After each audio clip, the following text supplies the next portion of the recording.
Welcome to Center Stage. My name is Mark Gordon. Abortion Stories Women Tell sheds new light on the contentious issue with a focus not on the debate, but rather on the women themselves, those struggling with unplanned pregnancies, the providers who show up at clinics to give medical care, as well as the activists on both sides of the issue, hoping to sway decisions and lives. Abortion Stories Women Tell offers an intimate window into the lives of these women through their personal stories. Some are heartbreaking and tender, some are bleak and frightening. Stay tuned as we go center stage with Tracy Droz Tragos, the director of Abortion Stories Women Tell.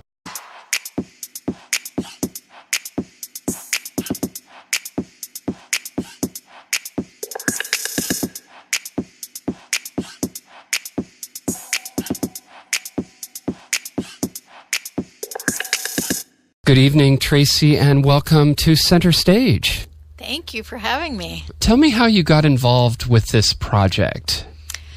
Well, it started with a conversation with Sheila Nevins and Sarah Bernstein at HBO. I'd always wanted to work with them, and we were really kind of just talking about issues that we cared about, and we started talking about reproductive rights. I thought there was an opportunity to do something different, to really give voice to women. I mean, it's something that we can all talk about in the abstract, but until you walk in the shoes of walk in the shoes of women and what they're facing, it's hard to say what one might do. And I hope with this film we can bring a certain amount of compassion back to the conversation, and a little less shaming and decision making for other people. Well, what was it like for you as a woman to go in there and meet these women, both those that are pro-choice and pro-life? I had different emotions at different times. I met people that weren't like me, and I met people that were like me. I talked with so many different women, but for me the most important thing was to listen very deeply, even if I didn't agree with someone, to get to a point where I understood where they were coming from and we had some common ground. But it's hard, especially on the day someone is about to have an abortion, to talk with them and to hear their story. It isn't always a super happy day by any means. It's not a situation that anybody wants to be in. So it was hard, but I was glad to do it, and the women were very glad that I was there and were glad to have a voice. What was one of the more striking things that you discovered in doing this?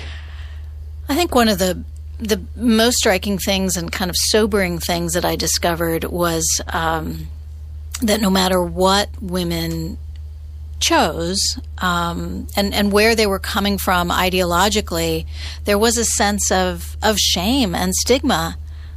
So even when women were choosing to carry pregnancy to term and place a child for adoption, I heard stories of that they were faced with people that would say, why are you doing that? How could you do that? How could you give your child up? And women who chose to keep their child and carry the pregnancy to term were also faced with shame and stigma for having a child out of wedlock or having a child as a teenager. So there was something that all of these women had in common that really struck me: being shamed and stigmatized for basically being able to be, pregnant. I would say that this is especially true in Missouri, where it is a conservative state. Some people call it the buckle of the Bible Belt. There's a lot of kind of outside stigma around having sex out of wedlock and having sex maybe, period.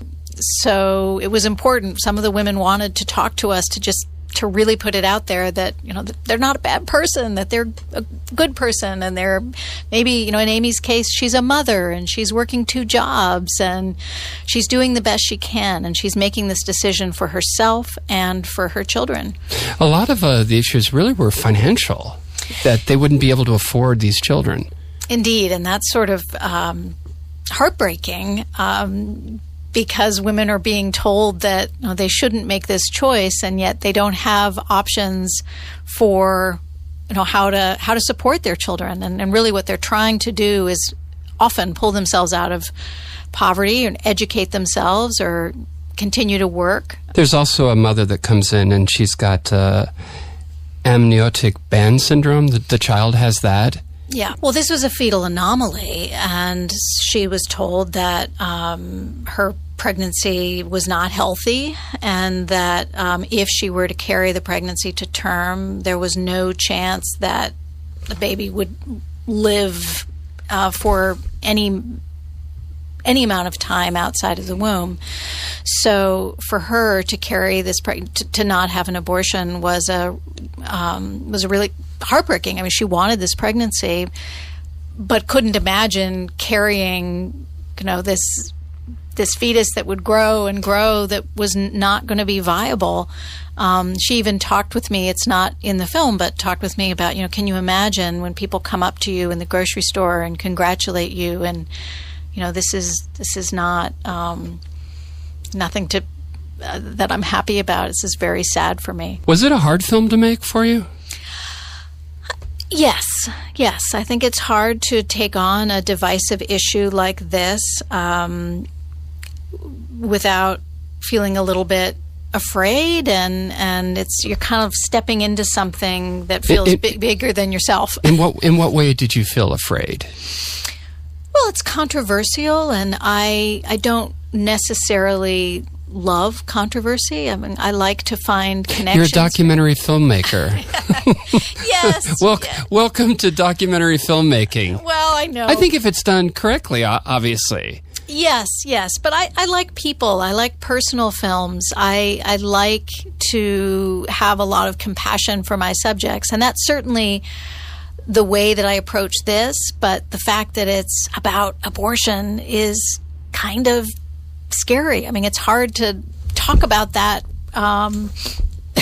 especially in Missouri, and not whisper it under your breath. It was a big ask on my part to have women come forward and share their stories, and they did so often because they felt judged. They also did so for other women who would follow that they wouldn't know. But it did feel like it was a bit like coming out on camera or something, to ask people to reveal their stories and to share, whether it was something that had happened to them years in the past or something that was happening to them right now. Did you feel a sense of responsibility to the subjects? Because once the film is done, there's a good possibility that their friends and family are going to see this film. Absolutely. That was part of the journey of making this film, is making it very clear that this was a film that would be seen. And certainly I didn't want to coerce anyone to being a part of it. And there were many people who chose not to share their stories, who felt that they supported the film and believed in it and were grateful that I was making it, but couldn't for themselves put their face on camera and be a part of it because they feared for the repercussions in their families or at work or in their community. Where do you think moral obligation fits into making this film? The moral obligation is to give voice as honestly and as transparently as possible, to try not to filter it through my personal belief system.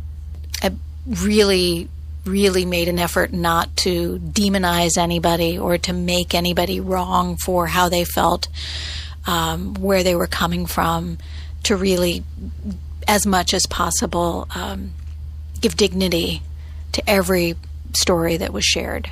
During the film, at the clinic, there are the activists, and they heckle, saying things to the women that are in there, and the doctors and the assistants, and in some ways they might look at you as part of the problem. Absolutely. I wasn't interested in having that be a part of the film necessarily, but in the end I felt like I had to include those very kind of bullying voices that are on the sidewalk, yelling at women, because that was part of their experience. And if I was also going to, really going to be in their shoes and take an audience a little bit in the shoes of these women, I needed to include those heckling voices because that was part of their experience. That was part of why Amy in the film was so angry and wanted to share her story and said, I'm not a whore and I'm a mother and I'm a real person that I don't think I'm going to hell. So I needed to include that. But it's jarring. It's upsetting to have people yelling at you, being told that you're going to hell. Someone I work very closely with, and he grew up actually praying outside of clinics. He comes from a very Catholic background, and his mother used to pray the rosary on sidewalks and take him with her as a young man. But and then when he was being yelled at because he had the camera and was sort of on the other side, he was very, very difficult for him. And he kept saying, with my mother, we just prayed the rosary. We just prayed the rosary. We never yelled at anybody, because he had the experience of what it's like to be so bullied and harassed. One of the, this notion that the film brings up is how we justify decisions we make. It's not easy, and one of the things that that one of the nurses who works at Hope Clinic shared with me, she said, women are very complicated, and it's not like you have one feeling about it and that's it. Like, you can feel like you made the right decision and the best decision in that moment, and you can also have sadness and grief, and you can also feel sad. And it's different from regret, because the regret is something that is so often used to tell women that they shouldn't have abortions because they're going to regret it. So I would say that women thought very deeply about their decisions, and they thought about it in the context not just of themselves, but in their families and their futures, and they didn't come to these decisions lightly. How long did it take you to make this film? It took about a year and a half. We started on the eve of the 72-hour waiting period. In Missouri, you have to have the informed consent, and then the clock starts ticking on a 72-hour waiting period. And if that falls on a weekend, or there's that, that it doesn't always mean just 72 hours. It can mean a week delay or 10 days delay, and then you've got to work out childcare, and you've got to work out, work schedules, and it has a bigger effect than just delaying things 72 hours. And the implications of that waiting period can be really significant. It can be the difference between a medical abortion or a surgical abortion, or it can be the difference between, a woman being able to terminate a pregnancy or not. Oh, because they come to it too late? Yeah. I think you really have to ultimately let every woman make that decision for herself and between herself and her doctor, because it's it's going to be different for every woman, and what their hopes and dreams are, what their plans for their life. What did you learn about the process from doing this film? I learned firsthand how what it looks like to be disenfranchised, and what it means when you can't make a choice for yourself. And it's a very sad it's a very sad image, and it really does relegate women to a second class status, and I don't think that's okay. And I'm hopeful that my daughters will not ever feel like second class citizens, and will have all the opportunities that that their peers have. One of the I thought the more touching part of the film was when it's the book, where people that can do their stories, and also you can go on the website about the film and people can write their story as well. Yeah. Tell me what story really moved you from that book. Well, I think this is a binder that's in the basically in the changing room. So when women are changing out of their clothes into their gowns, there's pieces of paper and pencils and pens, and they can write. And in this binder, they've written notes to themselves, and they've said, you're okay, you're going to get through this, you're doing what's best for you. They're writing notes to each other, and they're saying, you're going to be okay, God loves you. It's a very, very moving thing. And I know that Dr. Erin visits it often to read when she feels like the hecklers outside are too much, and she's exhausted at the end of the day. Reading that lifts her spirits and reinforces, why she's there and what she's doing. But that binder is a powerful document that demonstrates why there's a need for abortion care. Women tell their stories of being raped. Women talk about being, sexually assaulted. Women talk about being in school and needing, this is their way out, and they can't be in school and have a baby. They talk about their other children.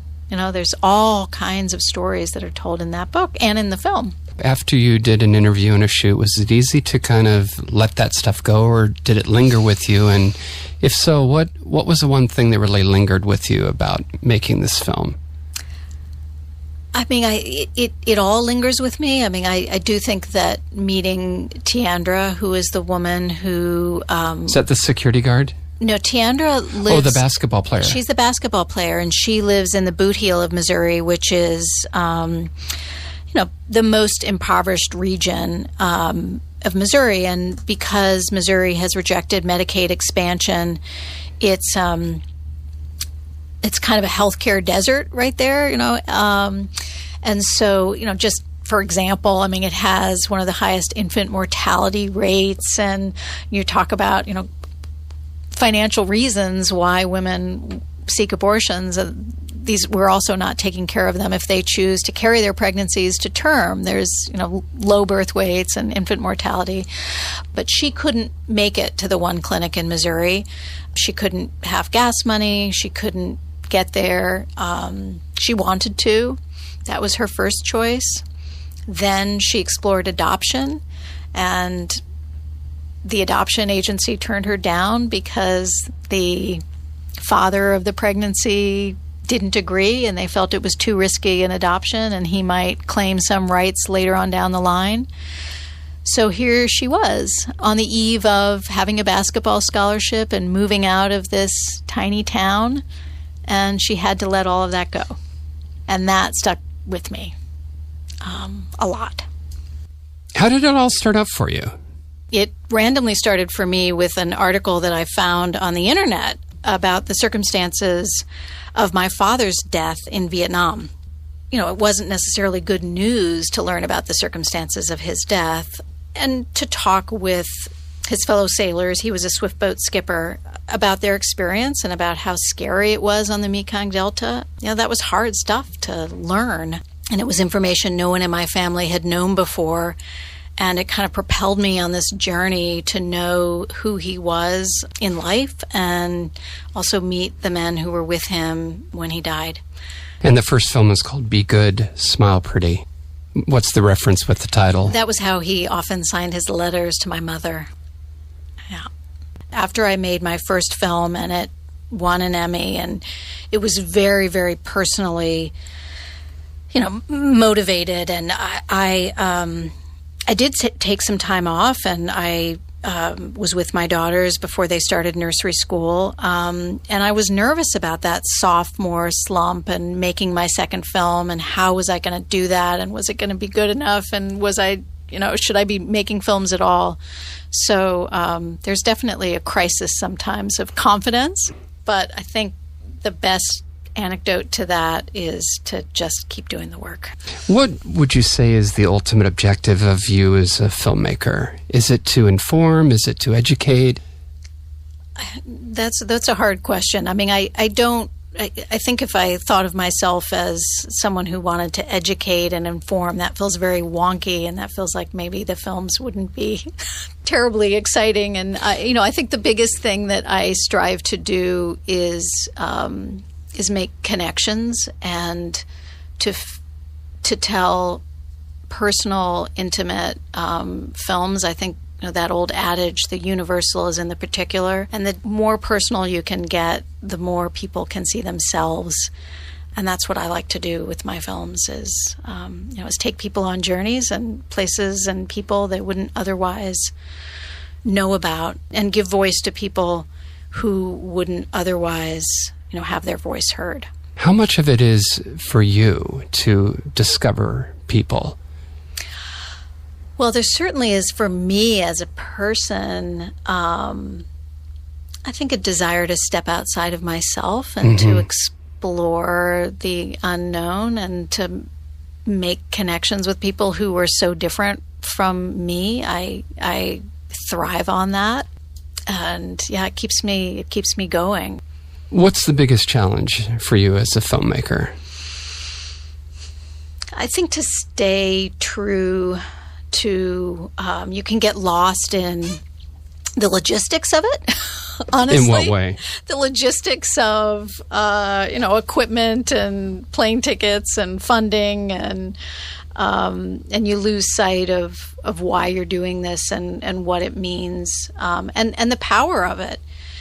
I feel like I'm at a place in my career where I don't want to squander the opportunities that I have. And so I think that's when I feel the biggest pressure to not make a bad film, to do justice to the subject matter or the people that I'm with. And that kind of keeps me up at night, that I'm shortchanging someone or taking a shortcut that I shouldn't take. But it is sometimes easy to just get lost in which camera should we be shooting on, and all of that. And none of that really ultimately matters. So when you went to USC, it was screenwriting. Oh yes, it was screenwriting. You have indeed, and that's a very lonely profession. And you're in a dark room and you're writing and you're coming up with stories, and that was my focus for many years until I found that article on the internet that kind of propelled me on the documentary path. When you're working on a documentary, do you feel self-actualized? And at what point in the film do you really notice that, if you do? I think there are times all over the process when I'm with someone and realize that we are either, I'm capturing a moment that I know will make a difference if people see it. So it's hard to explain, right? To give an example of what that might be. It might be an interview. It might be a scene. It might be a verite scene that I'm able to be a part of, that I've earned through patiently kind of being there. And certainly in the editing room, when it starts to all come together, I find editing very writerly, and it brings me back to my film school days. And I really do look at it as laying things out in a storytelling structure. And, I hope my films stand dramatically in that way. This film, Stories Women Tell, was particularly hard because it had so many stories in it. To cut this film was really quite a challenge. I like to most of the time tell stories with fewer people in it, but this was important because all of these voices I felt would have a cumulative effect, and it isn't just the circumstance of one woman, and there aren't just like good abortions or bad abortions. Or there was power in the cumulative effect. So editing this one was really hard. How do you develop rapport with your subjects? And have you learned this is what, your third documentary? Yes.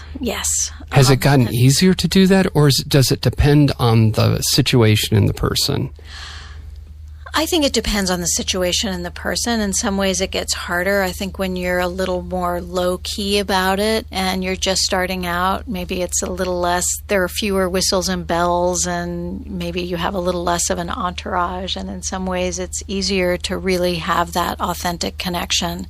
And that's something that I continue to strive to have. That's only what it's about. But at the same time, I think about, the beauty of the shots and all of that too, because I want it to be a cinematic experience. It's not just informational. It really is also about lighting and moments. And the women in the film, have they seen abortion stories women tell? Many of them have. And what response have you gotten from them? It premiered at Tribeca, and so I had 3 women who, 2 were patients and 1 was the doctor there, and then I also had the 3 prominent self-described pro-life women there. So it was sort of 3 and 3, and the response was really incredibly gratifying, because if they don't like it or if they take offense to it, that's, it's kind of like I don't really care what the critics say. It feels crummy. So the first critics have to be them, and they were really excited about it. Even the pro-life women were really grateful that their voices had been heard and they hadn't been demonized. Ultimately, I think they would have preferred to have more of a voice, but it's hard to strike that perfect balance again. And as much as I wanted the film to include many different voices, it's not a completely neutral film. I mean, I made it very clear that I did not intend to make a political film, that I really did want to give voice to women, and I wanted to hear from women who, I maybe didn't agree with, but I wanted to have their voice heard too. And so I put that out there, and I'm grateful that the women who describe themselves as being pro-life were willing to share their stories and also have a voice in the film. And just a reminder, you can hear Center Stage every Tuesday night right here on KXLU Los Angeles 88.9 FM. We're also streaming on the internet. If you have any questions or comments, please send me an email. And my address is mark@stageandscreen.com. Until next week, this is Mark Gordon, and I will see you Center Stage.